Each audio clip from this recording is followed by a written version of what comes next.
if you lost the initial infiltration or did something to betray trust, how do you build the trust up again? If you've done something to betray the trust, how do you build the trust again? Wow. Okay. So I think one of the number, and I guess he's talking maybe about some infidelity or something Yes. similar to that. The number one way that you're going to rebuild trust is through accountability. When you betray your partner, you really have to humble yourself and be 100% accountable to their emotional restoration. Mm-hmm. So they're going to be afraid to let you back in. You know, they're being very vulnerable, so it's a fearful process to them. And so you really have to cater to those fears and really calm them. So if they want to know where you're at, then you need to let them know where you're at. If you need to check in, if you need to keep the password off of your phone so that they can randomly check their phone. Because building trust is about really getting back to a place of reassurance with the Yes. person that has been betrayed. And that trust is not given, it must be earned. It must be earned. So you got to humble yourself. You got to be ready to be 100% accountable. And on average, it takes about 6 months for a betrayal to stop stinging really bad. It takes about a year for it to fade, you know, kind of to the mid grade, and it takes If you're good during that time. if you're good, it takes on average about 2 full years for a betrayed partner to get fully beyond that, and that's only if everything is really good in those 2 years and you do everything to reassure them. So it's going to take about 2 years. What's the next question, please? Gloria Robertson says, do you believe that people grow apart? Oh yeah. Do you believe that people grow apart? Yeah, absolutely. And one of the causes of that is that people don't know who they are when they enter the relationship to begin with. Mm-hmm. So if you haven't gone through that process of self-discovery and you enter a relationship, well, we're fragmented. So it's a fragment of me getting into a relationship with a fragment of you. Mm-hmm. And as we become whole and we grow and we discover who we are and what our purpose is, now we start to move in a certain path and they're moving in a different path. And yeah, definitely you grow apart. I had a lady call me. I do one-on-one coaching and training people how to tell their story. And I said, why did you decide at this stage in your life to speak? And she said, speaking is something I love to do. And she said, I've been a wife and I've been a mother, but I've never been me. And this is something I'm doing for me. Very powerful. Yes. Next question, please. How do you get over your ex? How do you get over the ex? I think you answered that already. Yeah. You have to have a strategy. You have to work at it. And as old folks say, the idle mind is a devil's workshop. You want to engage in volunteerism. You want to have a support group, people that you can speak to and talk to and help you get through that tunnel, that journey, and a healing process. It takes time. You say around 2 years. Well, yeah, 2 years for infidelity I was speaking about specifically, but getting over an ex too. So the exit strategy is to get away from them so they become an ex. Okay. Right? Right? And some people, First they got to become an ex. That's right. And some people, you got to run. Right. And go into hiding because everybody ain't well. So Yeah. after that process, you really need to reinvent yourself because when you've been in a relationship, you've been one. So coming out of that relationship, you're like half a person, for a while until you reinvent yourself. And so you really need to reinvent yourself and rediscover who you are as an individual. So a lot of self-reflection, having mentors, listening to great motivational speakers like Mr. Les Brown. It's such a pleasure to be here with you, by the way. Thank you. Thank you very much. So awesome. But yeah, just letting people pour into you and really tapping into who you are. You need to reinvent yourself. I encourage you to go to her website, and you should see it on the screen. But I want you to say it again, please. LaneneHaniah.com. That's LANEENHANIAH. And the title of your book is? I have 3 books. So one is called The Spirits of Sexual Perversion Handbook. The other one is STD, Sexually Transmitted Demons. And my latest book is called How to Love a Black Man, Respect Him. All right.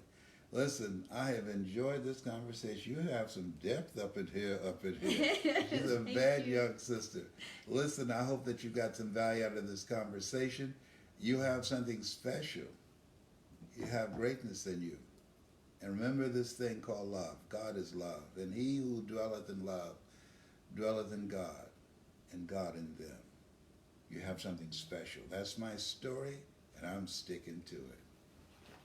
Thank you so much. Thank you so much.